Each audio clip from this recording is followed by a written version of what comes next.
Bismillahirrahmanirrahim. Assalamualaikum warahmatullahi wabarakatuh.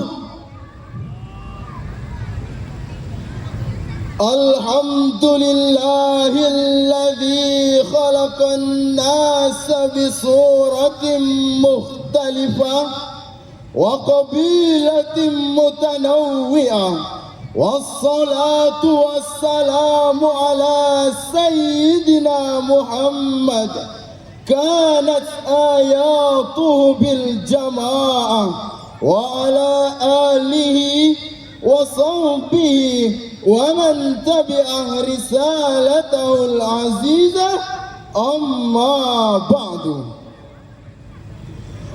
Para pejabat pemerintah yang kami hormati,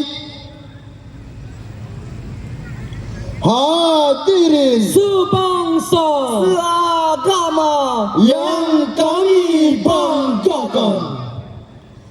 Persatuan dan kesatuan adalah kunci kehidupan negeri ini. Satu kata dalam bertindak, satu ucapan dalam bicara adalah satu kemutlakan yang harus dimiliki oleh bangsa ini. Indonesia adalah negara yang besar, aneka suku, beda warna, beda ras, dan ragam bahasa yang kita miliki. Itulah yang semakin menunjukkan kekuasaan Allah terhadap Indonesia yang dibungkus dengan Bhinneka Tunggal Ika, berbeda-beda tetap satu jua. Namun hadirin, kenyataan yang terjadi kadang berbanding terbalik dengan potret kehidupan bangsa ini. Nasionalisme yang didengungkan oleh para pahlawan terdahulu sudah mulai tercabik dikarenakan beda suku. Keberagaman yang disuarakan oleh para ulama terdahulu sudah mulai punah di dalam hati anak bangsa. Fanatisme buta, sikap primordial, merasa daerahnya, sukunya, adatnya yang paling mulia mulai muncul di permukaan. Isu sarah mulai muncul di media sosial. Masih terekam dalam memori kita hadirin, pada awal Februari tahun 2021, kenangan duka kekerasan antar etnis Dayak dan Madura kembali terjadi di Kalimantan, tepatnya di Kutai Barat. Begitu banyak anak negeri mengembuskan nafas terakhirnya di tangan saudaranya sendiri. Berdasarkan hal tersebut hadirin, izinkan kami menyampaikan topik syarahan dengan judul Membangun Kesatuan dalam Masyarakat Multikultural, upaya mewujudkan Indonesia bermartabat. Dengan berlandaskan pada Al-Quran, surah Al-Hujurat ayat 13, Allah berfirman, A'udzu billahi minasy syaithanir rajim.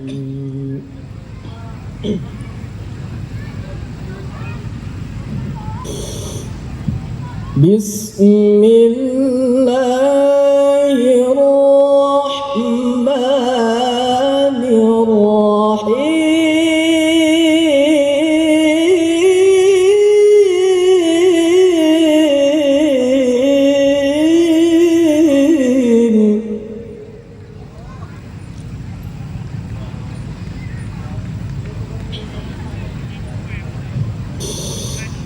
Ya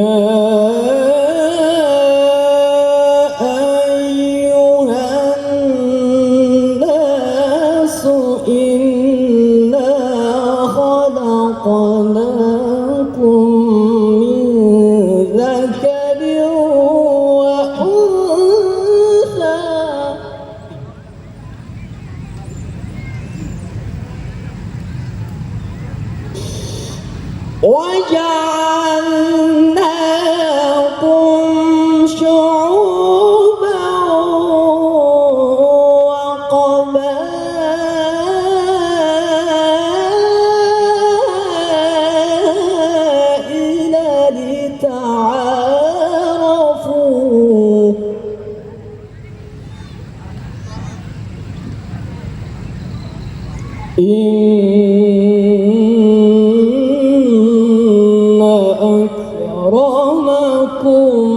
عند الله أتقاكم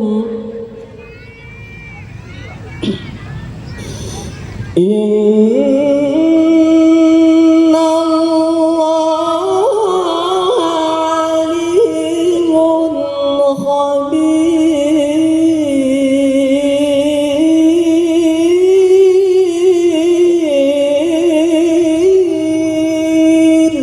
Aku berlindung kepada Allah dari godaan syaitan yang terkutuk dengan menyebut asmamu, ya Allah, yang maha pengasih, maha penyayang.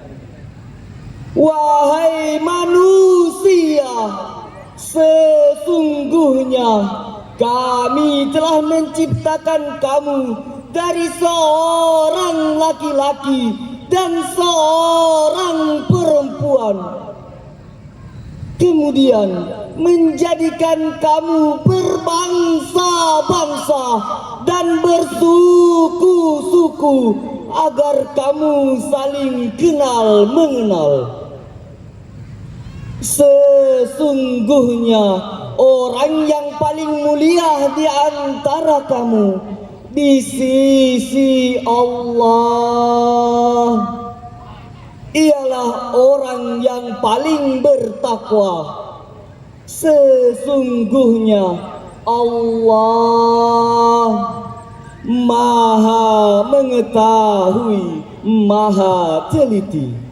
Hadirin yang kami muliakan, Imam Ibn Jarir At-Tabari dalam tafsirnya Jami'ul Bayan an Ta'wilil Quran juz 21 halaman 386, dan Imam Jalaluddin As-Suyuti dalam tafsirnya Jalalain halaman 687. Mereka menafsirkan kalimat ta'arafu dalam ayat tadi dengan narasi yang sama, yakni lita'arafu ay liya'rifa ba'dukum ba'dan fin nasbi, supaya saling mengenal di antara kamu dengan yang lainnya dalam garis keturunan. Asbabun nuzul dari ayat tadi sebagaimana yang diriwayatkan oleh Abu Mulaika pada saat terjadinya Fathul Makkah tahun 8 Hijriah, Rasul mengutus Bilal bin Rabah untuk mengumandangkan azan. Lalu Haris bin Hisham berkata, Rasul tidak pernah mendapatkan orang azan seperti burung gagak hitam ini. Kalimat burung gagak hitam ini adalah ejekan untuk Bilal karena warna kulitnya. Lalu turunlah ayat yang dibacakan tadi dengan penegasan kemuliaan manusia di hadapan Allah karena takwanya.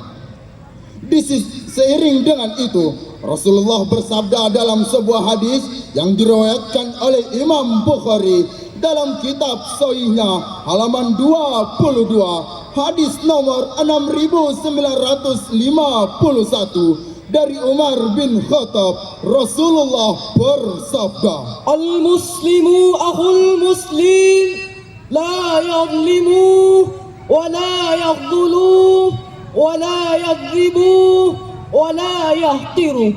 At-taqwa hahuna. Orang muslim adalah saudara muslim lainnya. Jangan menzalimi, jangan menghina, jangan mendustakan, dan jangan merendahkannya. Sesungguhnya ketakwaan ada di sini. Hadirin, sikap Rasulullah dalam fi'il nahi dalam hadis tersebut berfaedah musyarakah, yakni beliau mengisyaratkan kepada kita agar tidak saling berbuat jahat antar sesama dan terus bersaudara. Di sisi lain, para ahli tafsir berbeda pendapat tapi mayoritas mereka sepakat dengan konsep al-musawah, yakni manusia berposisi sama di hadapan Allah tanpa membedakan tahta, kasta, dan suku bangsa. Biarkan kita berbeda, adat yang tak sama, ragam bahasa yang kita miliki, yang sama jangan dibedakan, yang beda jangan disamakan.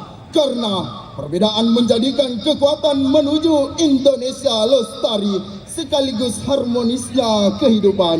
Itulah negeri yang multikultural. Wahai generasi muda harapan bangsa, mari kita hidup positif, penuh toleran, tumbuhkan semangat mengajar, Bukan saling menghajar, tumbuhkan semangat saling menasihati. bukan saling mencaci maki, Mari kita saling merangkul, bukan saling memukul. bersatu dalam merawat harmoni multikultural Indonesia dengan menghadirkan nilai Quran. Lebih jelasnya lagi, mari kita dengarkan dalam kitab suci Al-Quran, surah Ali Imran ayat 103. Allah berfirman, واعتصموا بحبل الله جميعا ولا تفرقوا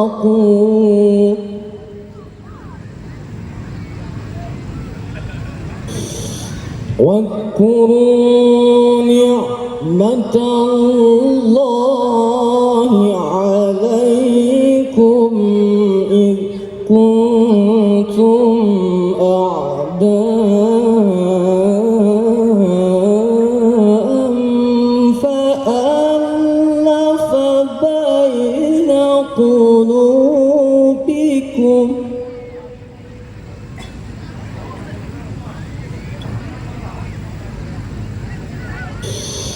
إذ كنتم أعداء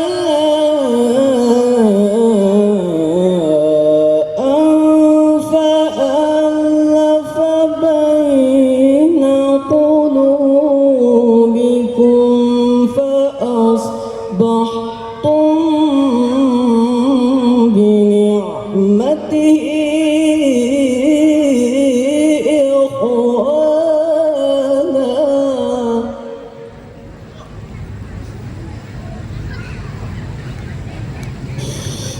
وكنتم على شفا حفرة من النار فأنقذكم منها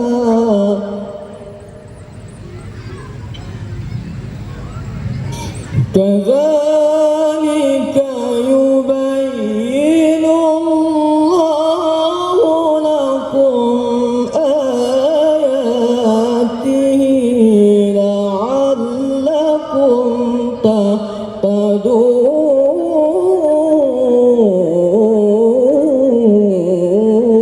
تهتدون صدق الله العظيم.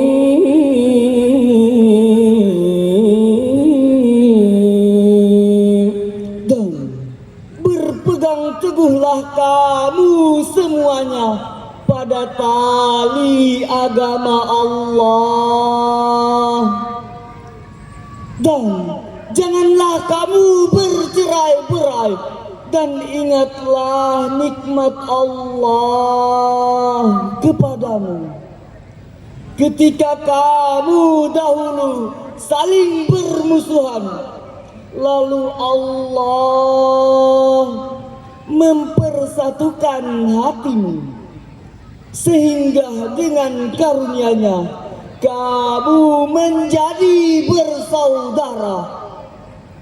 Sedangkan ketika itu kamu berada di tepi jurang neraka, lalu Allah menyelamatkan kamu dari sana.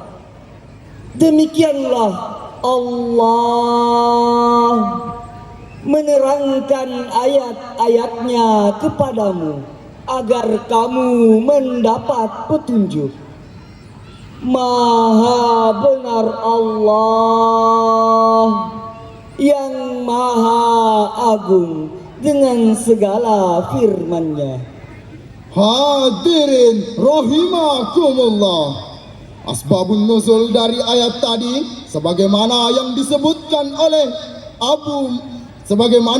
disebutkan oleh Al-Baidawi dalam tafsirnya jilid kedua halaman 31 bahwa suku Aus dan Hazrat adalah dua saudara, namun anak keturunannya mengalami permusuhan selama 120 tahun sampai Allah memadamkan api di antara mereka dengan perantara agama Islam. Hal tersebut sangat relevan dengan penafsiran Imam Jalaluddin As-Suyuti dalam tafsirnya Jalalain halaman 81. Wala tafarraqu ay ba'dal Islam. Maksudnya Allah menghadirkan Islam sebagai solusi menghindari perpecahan. Hadirin, uraian tersebut mengisyaratkan kepada kita bahwa negeri ini indah karena persaudaraan. Nusantara ini berkah karena keberagaman. tidak mungkin kita sama, Satu penampilan, satu selera, dan satu budaya. indahnya multikultural Indonesia. Tidaklah keliru jika Indonesia disebut sebagai salah satu laboratorium multikultural di dunia. Karena negara kita hidup dalam kedamaian meskipun memiliki keberagaman yang sangat tinggi dalam hal suku, agama, dan budaya. Namun kita tetap bersatu dan tak berseteru. Mari kuatkan semangat menuju Indonesia bermartabat. Hadirin yang kami muliakan, demikian syarahan yang dapat kami sampaikan. Sebagai kesimpulan yang pertama, Keberagaman adalah sebuah keniscayaan dalam kehidupan manusia. Perbedaan harus melahirkan rasa ingin bersaudara dengan cara pengenalan antar sesama. yang kedua, Islam mengajarkan kita untuk bersatu padu dan hidup bersama, seirama, satu rasa dan satu asa, serta tinggalkan perbedaan, perpecahan yang ada, dan terus merajuk peradaban di tengah persatuan Indonesia. akhirnya telah lama hati mendamba. Untuk bersua di tempat meriah. Walau berbeda suku, adat, agama, dan budaya, Mari kita meraju ukhuwah demi Indonesia. NKRI Harga mati. takbir, Allahu Akbar. Wabillahi taufik wassa'adah. Wassalamualaikum warahmatullahi wabarakatuh.